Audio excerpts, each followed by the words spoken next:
Cette semaine, à Monte-Motel-Laurentide, on reçoit Clara, Louis et Marc-Jeanne qui viennent nous parler de leur court-métrage avec thématique économie locale et entrepreneuriat. Bonne écoute!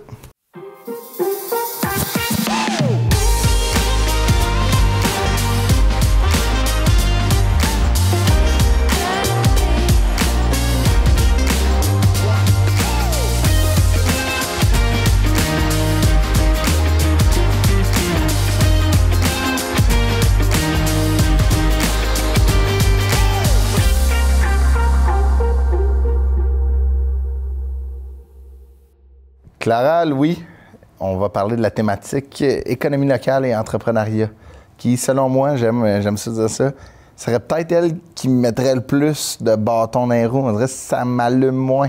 Vous, ça a-tu été le cas ou ça a été facile? Honnêtement, c'est mon court-métrage préféré. Ah, voilà! C'est mon coup de cœur, OK. pour vrai. Là. Tant mieux. Au début, j'avais déjà aussi une idée que je voulais parler un peu plus la terre, l'agriculture. OK. Puis là, à Mont-Tremblant, tu sais, c'est quand même wow. Fait que à MRC, c'était... Les Laurentides. Voilà. À MRC des Laurentides. Donc, ça a vraiment bien été parce que ça a fini que ma boss connaissait quelqu'un, justement, à Mont-Tremblant. Fait que là, ça a fait que j'ai eu un contact super rapidement. Finalement, les premières personnes que je voulais faire avec, ça n'a pas fonctionné, mais les deuxièmes, ils ont tout de suite embarqué. Mais tu as eu une passe à la palette, comme on dit, en bon joual québécois. Exactement. Fait que ça t'a aidé à réaliser ton court-métrage. Voilà. Puis toi, Louis? Oui, je suis assez d'accord avec ce que tu disais. C'est-à-dire que c'est pas celui, à la base, qui est comme le plus créatif, on va dire. Bien, c'est un peu ça que je veux dire. Puis, admettons, c'est jamais de dire que, tu sais, des PME, des entreprises ici, il y en a, mais on dirait que créativement... C'est pas que c'est pas intéressant. C'est ça. C'est juste que c'est plus dur de trouver une idée qui fait pas infopub. Mais c'est ça. Puis toi, tu m'as l'air d'un gars qui veut aller dans l'humour aussi, à travers tes réalisations. Fait que ça doit être tough, tu sais. Ouais, c'est vrai. Mais j'ai réussi à m'arranger dans le vécu. Sauf que, c'est ça. Moi, à la base, j'ai eu Mirabel. C'est là que j'habite. Fait que j'étais genre, OK, parfait, je connais plein de places. Puis le premier endroit qui m'était venu en tête instantanément, c'était l'aéroport. Parce que c'est comme un gros centre économique. C'est ça. Fait que là, j'étais genre, OK, parfait, je vais le faire sur l'aéroport. J'ai contacté à peu près toutes les compagnies d'aéronautique de Mirabel et du Québec au complet. Il n'y en a aucune qui voulait, parce que c'est trop genre top secret, réservé, puis tout. Fait que j'ai juste pas pu. Genre, il y a personne qui voulait. La seule personne qui m'a parlé, c'était la CEO, genre la PDG de Bell Hélicoptère. OK, quand même. C'était même pas pour aller à l'aéroport, c'était juste pour qu'elle la parle, genre. OK. Pour faire une pub, en gros. Fait que là, j'étais genre, oh boy, OK. Fait que ça t'intéresse à moi. Fait que ça, c'est le dernier docu que j'ai filmé, parce que j'avais travaillé pendant 2 ans et demi à Via Roma, qui est une pâtisserie à Mirabel quand même connue. Parce que le propriétaire, c'est comme un personnage. Là. Fait que là, j'étais allé là. J'ai dit, j'ai une semaine dans l'avance, j'ai dit, hey Frank, je vais venir filmer. Puis tout. Puis là, il était genre, ah ouais, viens Louis. Puis tout. Genre, puis là, il était vraiment content. Fait que j'étais allé filmer. Mais parlons-en, c'est quoi le titre de ce documentaire-là? Ça s'appelle Francesco. Francesco, qui est le nom du propriétaire. Puis, c'est en gros, je montre la place. J'essaie de pas faire une pub, fait que c'est plus lui qui parle de sa vie, qui explique comment il a fondé, comment il voit sa business. Puis, on voit ses enfants, on voit les employés. J'essaie de montrer un peu tout le monde. Le volet un peu familial, bon vivre de cette entreprise-là. Puis, c'est assez simple. Je vais pas tant en profondeur, mettons, dans qu'est-ce que ça représente pour lui. Mais tu sais, j'ai laissé s'exprimer sur comme sa vision de sa business. Pourquoi? Tu sais, parce que c'est vraiment sa passion. Il fait ça depuis 15 ans, la pâtisserie, il adore. Fait qu'il était très, très enjoué. Il aimait vraiment ça. Puis c'est-tu plus facile de réaliser quelque chose sur quelque chose que tu connais aussi bien? Oh oui. Ça a beaucoup aidé. Je dirais comparé à l'autre docu que j'ai fait sur la Rivière-du-Nord. Sur la Rivière-du-Nord, là, j'étais comme, je connais le magasin par cœur, je connais les employés, je sais qu'est-ce que je peux filmer. Il y avait des gens qui voulaient pas que je les filme, que je savais pas. Il y en avait certains, j'étais comme, je suis surpris. Il y en a qui veulent pas. Je n'aimerais pas, je vais pas te dire, mais des gens que je pensais qu'ils voulaient, finalement, ils n'ont pas voulu. Mais je dirais que 90% ont voulu anyway. Fait c'était vraiment cool. Là, tout le monde était super enjoué, tout le monde était très dedans. C'est facile à être créatif dans un contexte que tu connais tout le monde, puis c'est un peu une pub sans l'être. Oui, parce que vu que je connaissais la place, j'avais déjà plein d'idées avant d'y aller, de shots, d'endroits. C'est sûr que le magasin n'est pas tant esthétique, surtout à l'arrière, là où il y a le plus de monde. C'est un peu un genre d'entrepôt vide. Backstore.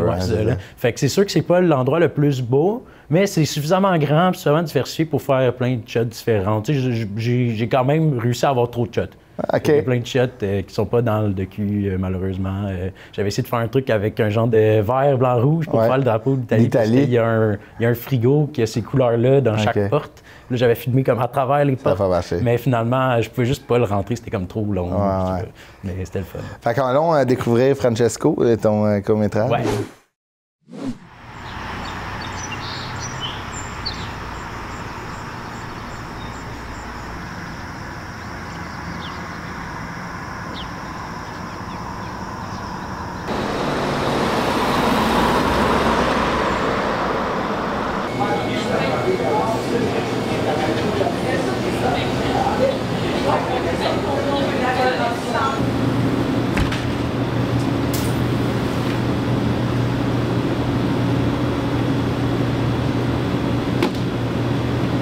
Il faudrait couper de la farine sans main, on se tape, puis après ça, vous pouvez le faire. On fait une poignée de main farineuse. Là, je check ça, je vais me rapprocher de votre main. Puis là, quand j'arrive, genre, à la tâche là, vous le faites, genre. Ça va être ralenti. Fait que 1, 2, 3, go!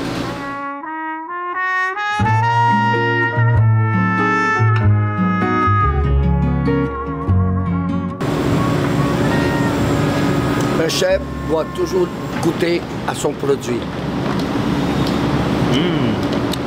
Délicieux.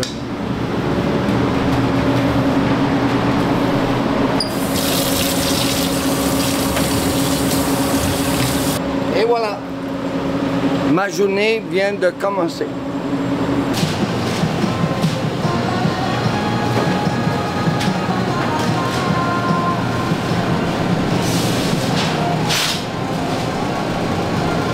Ça va être beau, il va y avoir plein de ballons demain matin. Monsieur Luigi, tu veux que je compte mon histoire, Louis? Si tu veux. De quoi? De comment j'ai commencé la pâtisserie? Ouais. Bon, à 15 ans, je lichais toujours les bols de ma mère, les crèmes. Alors, j'ai décidé que c'était la pâtisserie, mon domaine. J'ai commencé à l'âge de 15 ans. Saint-Hubert Barbecue. Et depuis là, j'ai eu beaucoup d'expérience. J'ai ouvert ma première pâtisserie à l'âge de 20 ans. Après ça, une deuxième, avec des amis, mais pas grave. Après ça, c'est ici à Via Roma. Puis c'est où Via Roma pour le monde qui ne savent pas? C'est à Mirabel, au 11705, Montée Saint-Marianne. La vie est belle à Mirabel. Les 10 ans de succès de Via Roma, ce n'est pas seulement parce que j'ai mis de l'amour et de la passion. C'est avec mes enfants et un groupe de bons employés que j'ai eu. Ma pâtisserie préférée, ça a été et ça va être toujours mon millefeuille. Je suis très d'accord. Le millefeuille, c'est tout à fait une pâtisserie originale. C'est dans mon sang depuis l'âge de 15 ans, cette pâtisserie. C'est-tu la première que tu as appris ou c'était une autre? Oui! Oh. T'as raison, 100%. C'est une de mes premières pâtisseries, la plus longue à faire, et mon chef m'a fait faire 100 plaques. Voilà. Ça, c'est le millefeuille avec la pâte. Après, il faut mettre la costade, la crème, il faut mettre le fondant et après, il faut les couper. Tout un travail. Quand je vais avoir arrêté de travailler, mais c'est mes enfants et si Camille est encore là, mais Camille va rester avec eux. Est-ce qu'ils aiment ça, la pâtisserie, tes enfants? la question, tu peux leur demander à eux, ils sont justement là. Frank a dit que tu adorais la pâtisserie, est-ce que c'est vrai? Non, C'est pas vrai? pas que... Et on peut-être laisser mes ailes voler. Ah, OK. OK, well, I'm gonna do it. C'est quoi que tu veux faire, toi? J'adore la bourse, tu sais, faire du day trading. Tout ce qui est relié avec le marché, moi, j'adore ça. Super! Tu vas être un futur méchant entrepreneur. Ouais. T'as vu ça? Ça va être un futur homme d'affaires.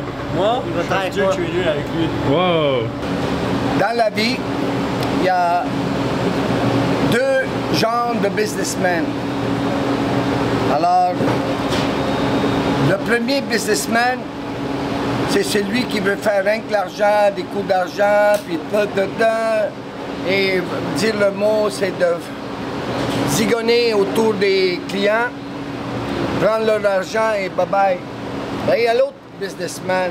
L'autre, c'est celui qui fait son travail par amour et par passion. Ne regarde pas le signe d'argent. Regarde toute sa beauté de sa business. Fait que toi, t'es le premier. Pardon? Alors, merci Louis pour venir nous voir encore une fois chez Via Roma. Ici, Louis, on a eu 10 ans de succès et encore 50 ans à venir. Merci de Via Roma à vous tous.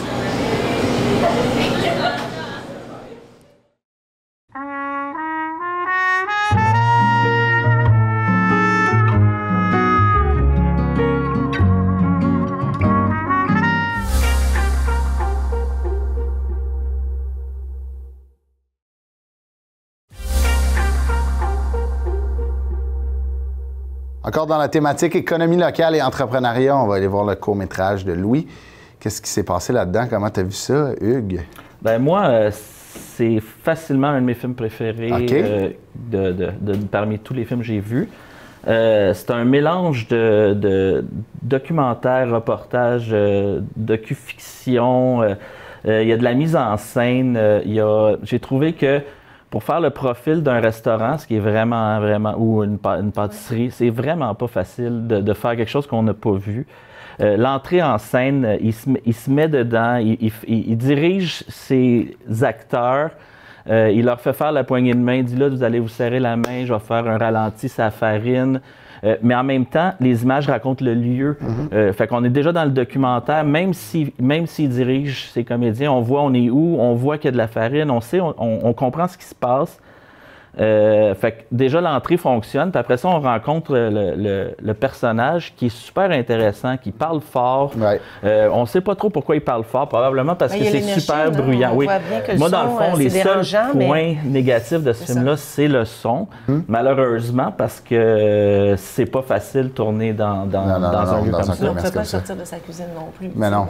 Non, je sais. Puis tu sais, j'ai déjà tourné dans un café ouvert, une fiction, un moment donné. On avait un preneur de son, un assistant. On focusait juste sur le son, puis c'est dans les moins bons sons que j'ai eu dans ma vie. Fait que je peux comprendre que ça fonctionnait pas. Là. Mais en même temps, j'ai trouvé le ton léger, intéressant. J'ai trouvé qu'il y avait une approche de insider, comme clairement j'avais l'impression qu'il le connaissait. Ben, c'est son ancien employeur, c'est ça que je voulais rajouter. On sentait l'amour, on sentait le respect. La liberté un peu. Oui, on sentait... en tout cas, moi j'ai trouvé que c'était un film libre, avec une caméra libre, un point de vue libre, mais tout était sincère. Fait que moi, c'est un film que j'ai beaucoup aimé. Non. Marie-Josée? Ben, bonne nouvelle. Tout le monde va pouvoir savoir c'est où. Parce que, dès le départ, ils ont présenté, je pense que c'est sur la 117, là, mais en tout cas, on voit que c'est sur... on voit qu'on est à Mirabel, je me trompe pas. Oui, on est à Mirabel, exact. Sur Sainte-Marianne, c'est ça. Fait qu'on le sait, si on veut savoir, puis on a le nom de la pâtisserie, donc déjà, on a bien ciblé rapidement, les c'est ça qui est le fun. C'était une belle histoire d'entreprise familiale. J'ai trouvé ça bien rendu, puis au niveau du son, comme on dit, je voyais qu'il y avait de l'effort parce que tu n'as pas le choix. Il faut que tu les interroges là, tu ne les sors pas de leur environnement de travail. J'ai trouvé qu'il était audacieux d'aller jusqu'à poser des questions au fils aussi, parce qu'il aurait pu s'attarder juste sur la vision du père, qui est très présente. Mais tu sens que les fils sont là, mais qui ont aussi, en tout cas, leur plan de match pour leur vie professionnelle. Ça serait des traders éventuellement à la bourse. On a compris qu'il y a l'entreprise familiale, mais C'était bien mis, c'était bien présenté, puis on apprenait même que ça faisait 10 ans. Fait on savait beaucoup de choses sans que ce soit dit, parce que c'était à l'écran. Fait que ça m'a... En entrevue, on voyait qu'il était très, très enthousiaste à en parler, puis il nous a même parlé de plans qui n'ont pas marché, puis qu'il trouvait ça drôle. Fait que, tu vois qu'il était libre. Tu sens ça, toi aussi? Un petit peu moins de coup de cœur que mes amis ici. C'est sûr qu'avec l'Italie, on rentre comme un visiteur, tu sais, de l'extérieur, on rentre à l'intérieur. Là, on voit, c'est parce qu'il y a comme un mélange, on voit les deux gars, la poignée de main, ils se donnent la poignée de main. Là, c'est écrit Francesco. Moi, je pensais que Francesco, c'était un des deux gars. Là, on part sur le père. Alors, c'est pour ça que je dis dans la suite, on part sur le père. Il est sympathique, mais... sans plus. J'ai l'impression d'un vendeur. Dans l'entrepreneuriat, ce que j'aime, je suis très forte sur le storytelling. Fait que c'est quoi son défi? Ah, c'était de créer un millefeuille. Je fais OK, mais j'ai l'impression de plus comme une espèce de petite carte postale sympathique. Désolée, Hugues, là, mais ça m'a pas... je t'entendais, puis j'étais comme, ah oui, il y a peut-être des affaires que j'ai pas vues. Et puis, je me suis posé la question par rapport au son, parce qu'en tournage, j'ai tourné tellement de fois en cuisine, puis tout ça. C'est sûr que moi, je suis du genre, à fermer les frigos puis mettre mes clés d'auto pour pas oublier de rallumer, parce que sans ça, les assurances, ça coûte très cher. Mais dans ce cas-ci, je me suis dit, il pouvait pas faire ça parce qu'il est dans, il est dans l'action. C'est comme, je sais pas, la série The Bear. Il est dans la cuisine. Mais c'est vrai que c'est dérangeant. À un moment donné, il y a un échange avec les fils qu'on n'entend pas du tout. Puis là, qu'est-ce qu'il aurait pu faire? Bon, ça fait partie de la réalité. Mais voilà. Francesco, personnage sympathique, là, sans plus. Bien, c'est bon d'avoir plusieurs opinions. C'est ce que j'aime de cette table ronde. Merci énormément.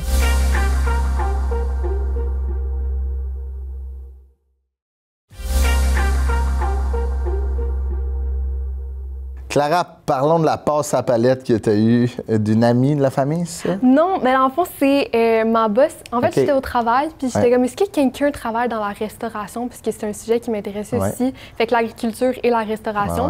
Puis là, c'est mon collègue qui a dit, ben là, notre boss, elle a travaillé, je pense, 25 ans dans la restauration, va la voir. Fait que là, je lui ai posé des questions, puis elle était comme, ah, ben oui, je connais, il y a quelqu'un à 100% que je vois qui fit très parfait avec ce que tu recherches.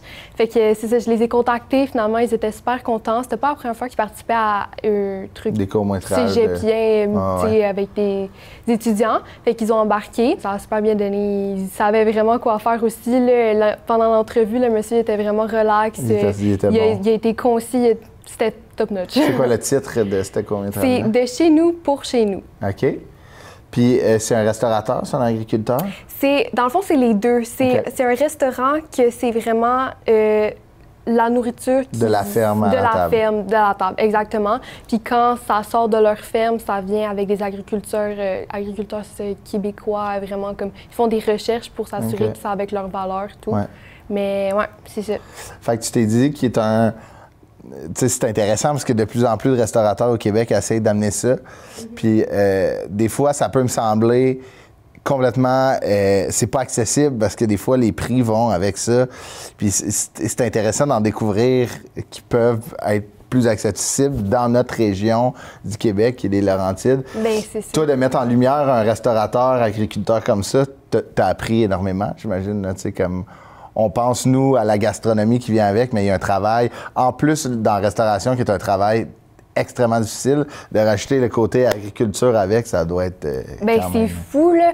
On a eu la chance de goûter au plat, justement, puis c'était exquis. Honnêtement, c'est juste la fierté aussi que tous les produits, ça pousse ici. C'est vraiment... Il n'y a aucun produit, mettons, exotique, là. C'est vraiment tout de notre agriculture. Donc, c'est vraiment hyper intéressant.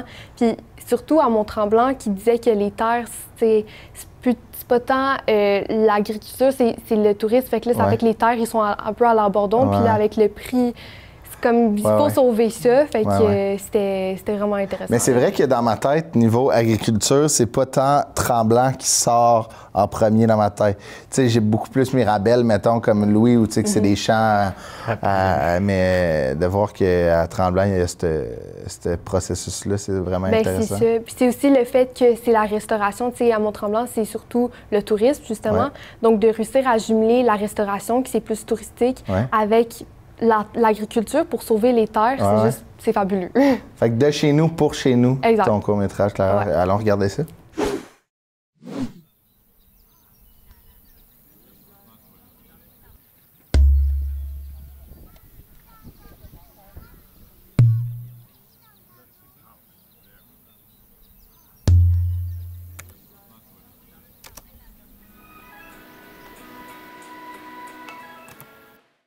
Montrer aux gens qu'il existe une gastronomie issue du territoire, que c'est pas futile, c'est pas juste de saupoudrer des aiguilles de sapin sur un repas qui rend ça comme laurentien. C'était vraiment un exercice de travailler les plantes, de les frotter, de les sentir, puis de découvrir c'était quoi les saveurs puis l'identité du territoire. Bonjour, bienvenue à la Maison de Soma. Vous allez bien? Oui, vous? Oui, merci. Est-ce que c'est votre première fois? Oui, première expérience. On est heureux de vous accueillir. Je vous explique vite le concept Maison de Soma. En fait, on est une ferme-restaurant. On a une terre de 600 acres. On peut retrouver là, nos champs où est-ce qu'on cueille nos fruits, légumes, herbes aromatiques. On a aussi nos poules à chair, ruches d'abeilles. On a plus de 500 pommiers. Vraiment un gros terrain de jeu. Tout ça dans l'idée de faire le plus possible ferme à la table directement. Les fermes sont en chute libre au Québec. Les terres agricoles sont en train de disparaître au profit des multinationales. Puis je pense que c'est très triste de penser que le paysage agricole du Québec va comme un peu disparaître. On ne fait pas rien pour ça. C'est un patrimoine qui est important. Puis je pense que c'est ça que la mondialisation a comme créé comme débat. Vous trouvez votre menu juste ici. Donc on est vraiment sur un pique-nique dans les champs. Tous les accompagnements sont inclus. Donc, la soupe, la salade et le dessert, c'est inclus. Le seul choix que vous avez à faire, en fait, sont entre les deux sandwichs. Donc, on a un sandwich avec des kefta, l'agneau et le veau, une petite sauce de yogourt à la nette grillée sur le feu. Super bon. C'est quand même assez rafraîchissant pour l'été. Et on a le sandwich végétal, donc des betteraves lacto-fermentées, tomates, on est sur un pain de mie style japonais. Aussi super bon. Il n'y a pas de mauvais choix. Là. L'accès à la terre, c'est quelque chose de très compliqué, surtout dans un endroit comme ici où les terrains se sont gentrifiés avec le temps. Mont-Tremblant, c'est devenu assez prisé comme lieu pour le tourisme à cause de la montagne. Puis les terres agricoles, les prix ont augmenté.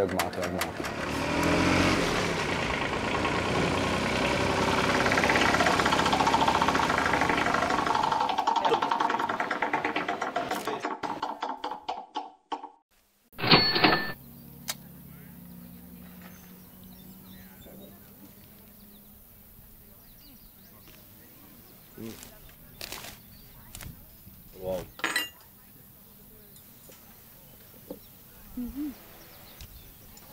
Ouais.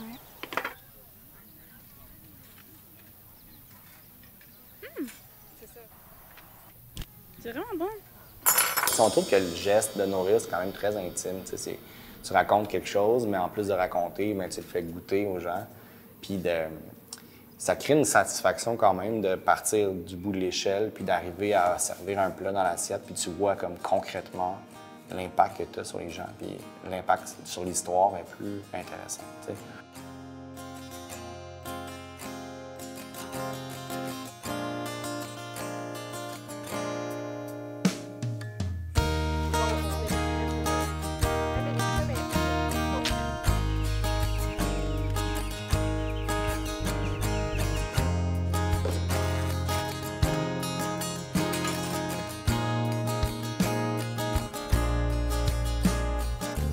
Autour du feu qu'on écrit nos petites chansons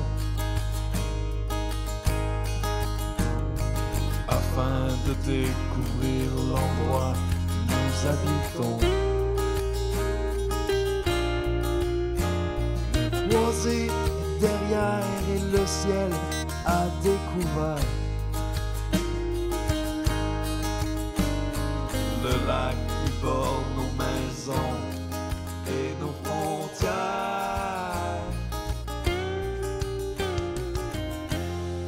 Qu'est-ce qu'il y a de mieux? C'est-tu bon ton truc? Il est rendu un peu froid.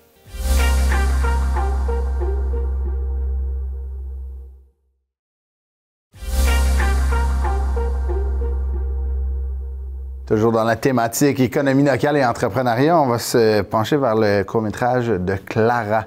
Marie-Josée, tes impressions? J'avais oublié de le souligner dans ses présentations précédentes, mais il y a une générique d'ouverture, donc on sait que c'est elle. À chaque fois, c'est production VP présente. Fait que je trouve ça important de le souligner. Donc, à chaque fois, on va reconnaître que c'est un film de Clara qu'on s'apprête à visionner. Elle est allée visiter un endroit dont j'ai déjà entendu parler, la Maison de Soma. Je ne la connaissais pas, donc j'avais très hâte de voir qu'est-ce qu'on était pour me présenter. Est-ce que j'étais pour être séduite et... future cliente. Future cliente. Encore là, vois-tu, c'est un commentaire. On n'a pas pensé à aller voir des clients.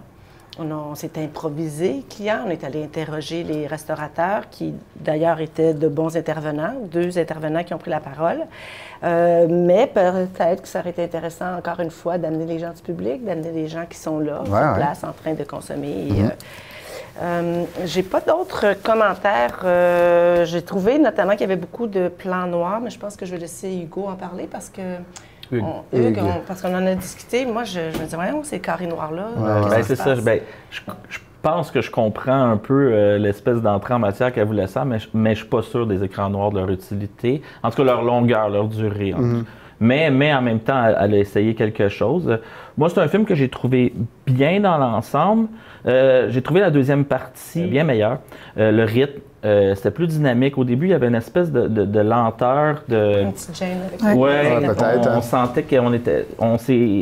Puis, il y a quelque chose que je tenais à dire, c'est qu'on sent que la réalisatrice apporte quelque chose à ce film-là. On sent que c'est fait par elle. Il y a comme une petite signature, il y a un côté, des petits éléments de mise en scène qu'on sent, surtout dans la deuxième moitié. Des éléments intéressants, puis on sent que ça vient d'elle. Puis que si ça avait été quelqu'un d'autre qui aurait fait le film, on n'aurait pas eu ces petits éléments personnels-là. Fait que je tenais à le dire parce que je trouve ça important quand on voit que c'est pas un film qui est fait par n'importe qui, qu'on sent la personne derrière. Fait que juste dans la mise en scène, on peut sentir une certaine signature. Oui, c'est ça. OK. C'est pas un corporatif. C'est ça, exact. Il y a une signature d'auteur. Bien, certainement, avec Clara. J'ai l'impression... En fait, j'avais l'impression d'un film d'art. Okay. C'est vraiment, avec les panneaux noirs qui ont commencé, c'est toujours l'adhésion à la vision qu'on me propose. Puis moi, j'ai totalement embarqué. Okay. Alors, essentiellement, ça prend du temps à comprendre. OK, on part de la ferme à l'assiette, le défi des agriculteurs parce que tout augmente, la ferme est un peu en chute libre. Dans le storytelling, j'aime connaître les difficultés pour m'attacher à eux. Mais c'est une suggestion qui est un peu audacieuse, là, parce que tu peux perdre ton spectateur à travers ça. Moi, j'ai été là jusqu'au bout parce que je me disais, bon, c'est un film d'auteur, super belle maîtrise de la photo, super beau montage. Puis, c'est ça. Ça fait partie de ce que j'aime. Moi, j'ai une question pour toi, Marie-Josée. En fait, c'était dans la MRC des Laurentides, était dans le coin de Tremblant. Est-ce que tu le voyais, ça? Parce que, tu sais, mettons, on dirait, moi, comme réflexe que j'ai de la ferme à l'assiette, ce serait plus, c'est Mirabel, c'est très fermier. Puis on dirait qu'on pense parce pas. Que je m'en étais fait parler cet été. Donc, quand j'ai vu le titre, je me suis dit, OK, je le connais, je sais déjà que c'est Tremblant. Puis d'avoir vu juste la maison au début, puis l'échange, je savais dans quelle thématique j'embarquais parce que j'en avais entendu parler. OK. Bon, Est-ce que je peux rajouter quelque chose? Dans les entrepreneurs, il y a eu quelques restaurateurs. Il y a un défi qu'elle a pris, c'est de montrer des gens qui mangent. Bravo, parce que ça marche. Je trouve que souvent, un peu comme les artistes, on ne voyait pas les œuvres. Je trouve que souvent, on ne voit pas la bouffe. Là, on voit la bouffe. Bon point. On voit des gens qui l'ingèrent. Puis je me suis dit, c'est le fun. Il y a quelque chose de festif. C'est ça, manger. C'est ça. C'est leur toile, en fait, la nourriture qu'ils concoctent. C'est leur toile. Et elle est appréciée. Et, ça a l'air super bon. Fait que merci à vous trois.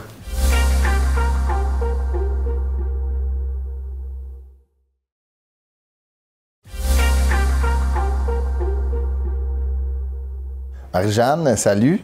Salut. Thématique économie locale et entrepreneuriat. Yes. J'aime dire, j'en ai parlé aux autres participants, que selon moi, c'est elle où je serais le moins créatif. Est-ce que ça a été... Non? Non. T'as surfé sa vague? Non, vraiment pas. Mon documentaire qui s'appelle La ferme Roquette. Je l'ai fait dans la MRC d'Argenteuil.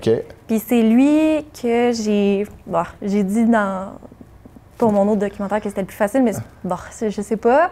En y repensant, la ferme Roquette, lui aussi, était super simple à faire. C'était le plus proche de chez nous, c'était à La Chute.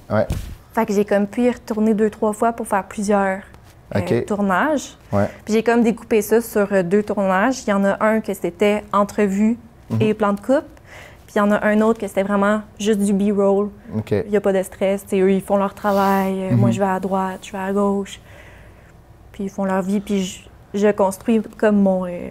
Ton narratif. Ouais, mon narratif comme ça. Fait que c'était quand même assez simple. Puis tu mets vraiment de l'avant la ferme, puis admettons ton but, c'était vraiment de faire découvrir cette compagnie.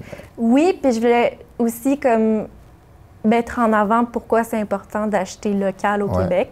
Fait qu'il y a comme un petit moment vers la fin du documentaire qu'on parle comme de cet aspect-là, l'importance d'acheter local. Complètement. Puis tu sais, à Argenteuil, la MRC qui est quand même assez gros, beaucoup de champs en plus, là, tu sais.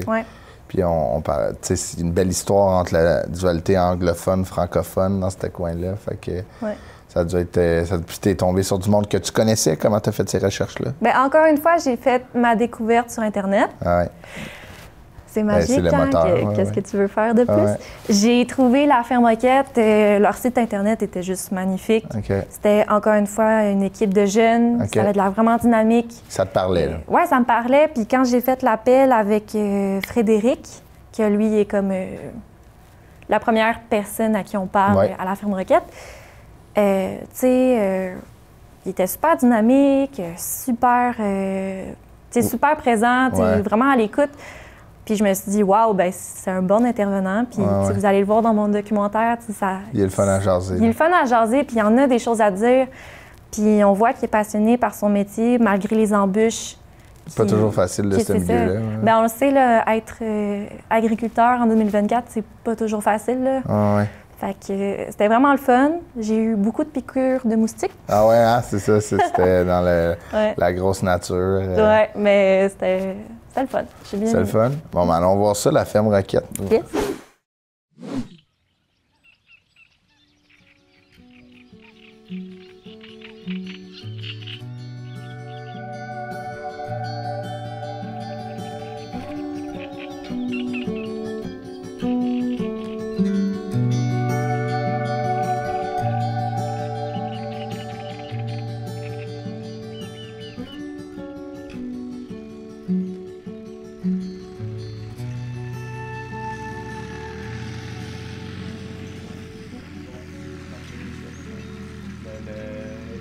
Températures qui sont correctes, si on a des grosses plantes puis qu'on passe en surface juste pour venir couper les racines, ben là, à ce moment-là, on va avoir quand même des bons résultats, je pense. Ça devrait faire mourir les grosses plantes. Là. On a officiellement créé la coop en décembre 2019. Pourquoi on s'est établi dans les Laurentides, plus précisément dans Argenteuil? Bien, pour plusieurs raisons. On a commencé à faire les démarches pour acheter une terre, donc pour établir notre entreprise, notre coop, en 2015. Puis il y avait plusieurs données technico-économiques, mettons, démographiques, qui nous amenaient vraiment dans la municipalité d'Argenteuil parce que, disons, si on fait un cercle à vol d'oiseau de 80 km, bien, on touchait quasiment 3 millions de personnes, donc autant la région d'Ottawa que la région de Montréal, Laval, les Basses-Laurentides. «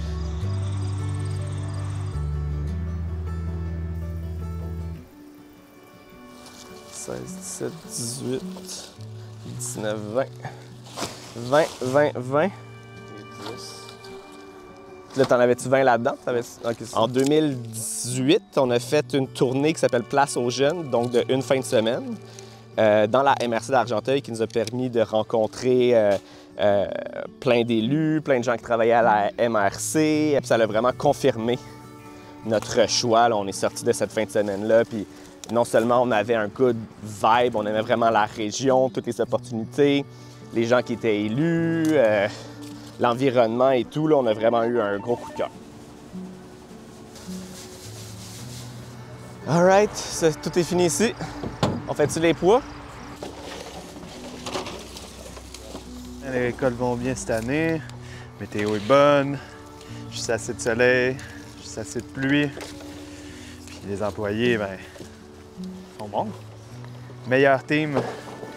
Meilleur team. On est correct pour la semaine avec ça. Juste les peser, puis... Je pense que c'est 300 grammes, une barquette à peu près.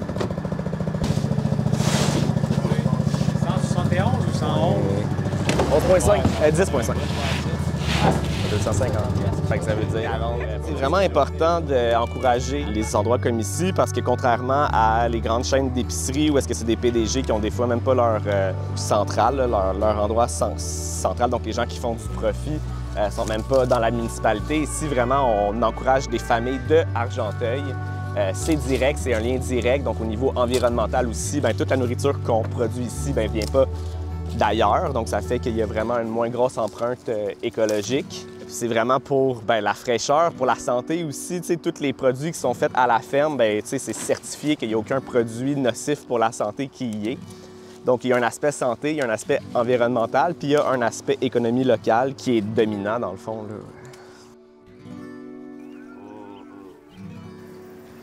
C'est pas beau ça? L'argent que les gens investissent dans la ferme, on retourne à la communauté. Donc, ce que ça fait, ça, c'est que quand on achète des légumes ici, on encourage le mécanicien du coin, on encourage l'épicerie du coin. L'économie locale ou des entreprises comme la nôtre, c'est un peu ce qui fait vivre les villages. T'sais. Donc, encourager une entreprise comme ça, on en fait bénéficier dans un sens toute la communauté.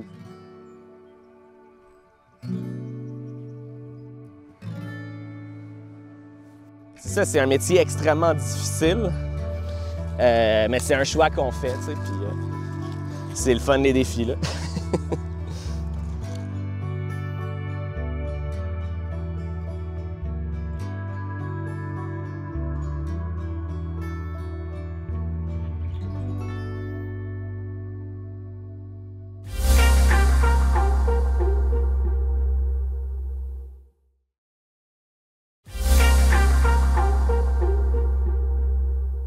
Allons voir ce que Marie-Jeanne a fait toujours dans la thématique économie locale et entrepreneuriat. On va commencer avec toi. Oui, OK. Bien, c'est le troisième court-métrage sur l'agriculture. Oui. C'est la troisième fois qu'on se retrouve dans le champ. Puis c'est drôle, c'est les trois propositions complètement différentes. Intéressant. Oui, puis celle-ci, bien oui, j'ai aimé ça. Cette coopérative-là, je trouve que la trame sonore, c'est difficile parce que, tu sais, dans les participants, il y a différentes forces, différentes connaissances, mais comme dans ce cas-ci, je trouve qu'il y a une sorte de maîtrise de l'image, du montage, du récit, qui... je suivais ça jusqu'au bout. Tu sais, Ça marche. Oui, voilà. Toi, Marie-Josée, dans le même sens? Bien, absolument. Moi, je dois préciser que je connais les entrepreneurs de La Roquette. Donc, quand j'ai vu ça, j'espérais un résultat, quelque chose de réussi. Parce que je sais à quel point ces gens-là travaillent. Je sais à quel point ça a pris de leur temps, de donner du temps à Marie-Jeanne pour qu'elle aille les filmer, pour qu'elle se donne en entrevue. Puis je me disais, j'espère que ça va être un bon résultat parce que, tu sais, c'est généreux de leur part d'accueillir un jeune cinéaste qui vient faire ses preuves. Donc, je suis heureuse pour eux. Là. Je ne parlerai pas avant que la projection soit publique, mais je vais leur dire qu'il y a quand même eu un bon résultat. J'ai beaucoup aimé les images d'ouverture. Le chien couché, je connais le chien aussi. C'est pour ça que ça m'a touchée de voir. Mais le chien, il fait partie de leur entreprise, il fait partie de leur famille. On a vu les bottes de travail, on a vu qu'ils sont là à compter combien chacun on met de bottes de rhubarbe dans la boîte. Ils font tout. Puis je pense que ce petit 5 minutes-là a permis de voir et de comprendre c'est quoi une coop, puis de comprendre comment ces gens-là s'investissent. Puis les propos du jeune, c'est sûr que vous me direz que c'est sûr que c'est son entreprise, donc il la défend bien, mais il l'a bien mis en bouche. Il a bien expliqué c'est quoi l'économie locale, c'est quoi être entrepreneur, pourquoi il a choisi d'être à Argenteuil, c'est quoi son plan d'affaires autour de ça. Puis elle a pris les bons extraits, en tout cas, pour que l'histoire soit brève, mais complète, très rythmée. J'ai bien aimé. Est-ce que désolé l'anglicisme, mais son background en nouvelles, le fait que peut-être le choix, ça peut aider, tu sais, je pense que... Moi, j'ai trouvé que ça avait l'air d'un reportage parfaitement exécuté. Par contre, c'était vraiment super bon. C'était les transitions, le son, le montage, son travail de B-roll, est allé chercher beaucoup d'images. c'est super classique, mais c'était vraiment une bonne exécution. Sauf que ça manquait un peu au niveau originalité, je dirais. J'ai pas été surpris par rien dans ce film-là. J'aurais aimé avoir peut-être un petit peu plus de backstory de la coop, puis peut-être un intervenant ou deux de plus, mais sinon, c'est vraiment un bon film. Mais comme je disais au départ, le constat, c'est que sur les entrepreneurs, il y en a quand même, il y a 3 jeunes qui ont choisi l'agriculture. Puis ce que ça donne comme portrait, puis je trouve ça vraiment trippant à voir, c'est cette espèce d'engouement pour le retour à la terre. Là, je suis vraiment avec eux, je suis dans le champ, ils cultivent, tu vois le labeur, tu vois le travail, l'investissement physique, puis je suis comme, je sais pas, ça me donne, ça me donne espoir. C'est intéressant. C'est intéressant de voir des jeunes cinéastes. Il y a de plus en plus de jeunes entrepreneurs aussi qui retournent vers la ferme, vers la terre. Moi, j'ai été à Montréal toute ma vie jusqu'à récemment, puis là, je suis en campagne. Là, ça te parle. Ça fait quelques années que je le vois, l'engouement. Moi, j'ai pas été acheter de viande, d'œufs à l'épicerie, de fruits et légumes à peu près juste de temps en temps l'hiver. C'est important. Puis c'est vraiment, il y a beaucoup de jeunes qui ont pris la relève. C'est impressionnant. C'est impressionnant. À Montréal, on le voit moins parce que c'est dans les marchés publics, puis souvent c'est trop loin de la maison, fait qu'on va à l'épicerie du coin, mais je dirais en périphérie, c'est vraiment quelque chose qui se passe. Mais c'est ça, c'est le local qui est mis de l'avant. Tu vois que ces gens-là, ce sont des entrepreneurs. C'est cool. Bien présenté. Avec l'exode rural qu'il y a eu dernièrement aussi, je pense que ça apprend. C'est ça que j'ai fait. Non, Baptiste. Merci à vous 3. Toi, ça a été ton préféré à tourner, tu me disais. Puis toi, tu as quand même réussi à tourner de quoi qui t'allumait moins en quelque chose qui est le fun parce que tu es allé voir les anciens collègues. Oui, des gens que je connaissais. C'est ça, de où tu as travaillé. C'était vraiment amusant à faire. Tout le monde était très content. Fait est-ce que je me trompe de dire, si on peut retenir de quoi de ces courts-métrages-là, c'est vraiment mettre la lumière sur des restaurateurs, des entrepreneurs d'ici, pour nous. Là, ton titre l'a dit, de chez nous, pour chez nous, je pense qu'il y a de quoi de beau, puis il y a de quoi d'enrichissant. Bravo d'avoir fait ça, de choisir des gens, parce qu'il faut mettre la lumière sur nos artisans.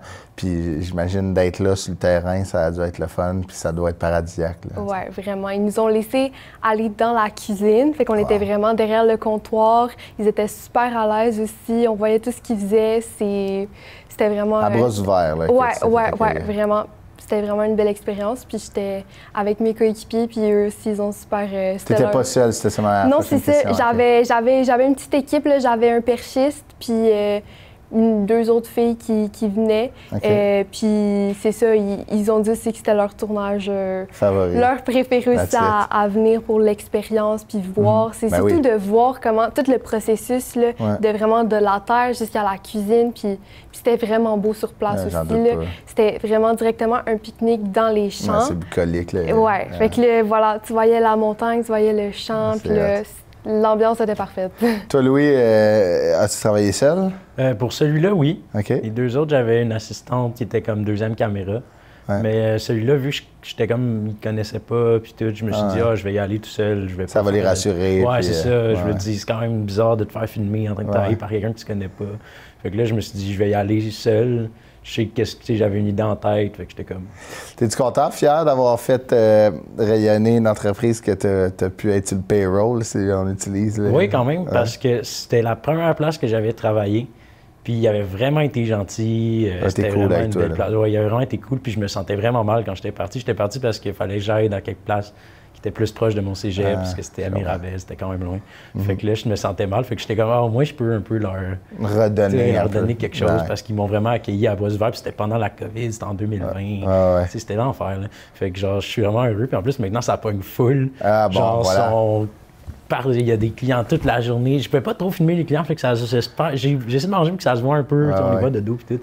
Mais genre, il y a du monde toute la journée, ça pogne tellement. Là, j'étais genre, wow, c'est comme... j'espère vraiment que les téléspectateurs vont avoir découvert ces places-là, de les avoir mis dans leur agenda, puis de mettre ça sur leur bucket list, un peu de places à explorer dans les régions.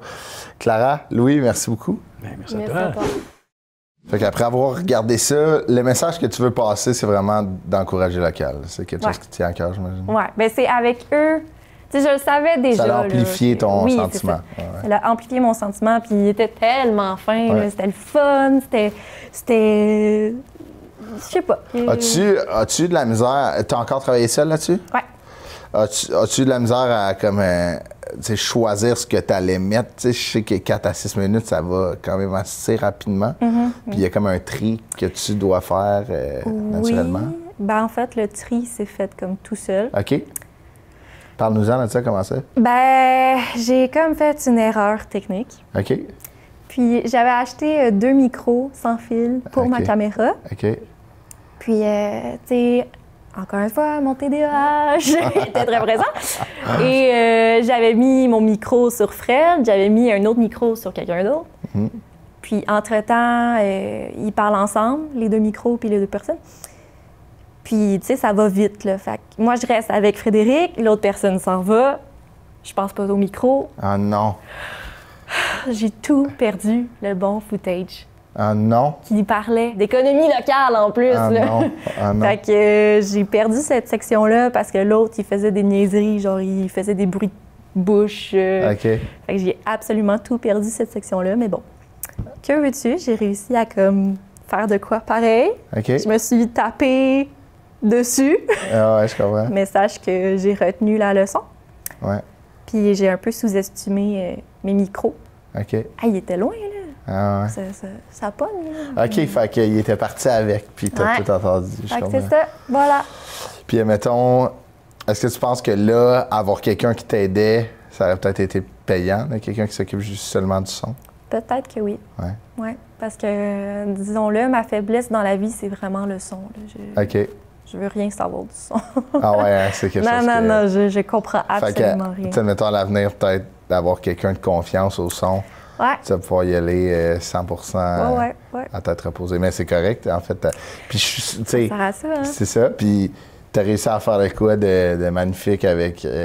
Ben, merci. Je pense que ça vaut la peine d'être dit qu'il ne faut pas capoter. Il y a de quoi à faire. C'est juste que je pense que ta tâche de travail était peut-être un petit peu plus grosse. Non, ouais. Ben, sur le coup, j'ai capoté. Je comprends.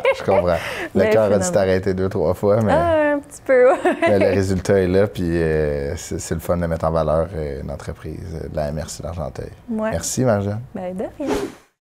Merci d'avoir été là à Montre-moi tes Laurentides. Si vous avez manqué un épisode, ils sont en rattrapage sur le site de tvbl.ca. À la semaine prochaine.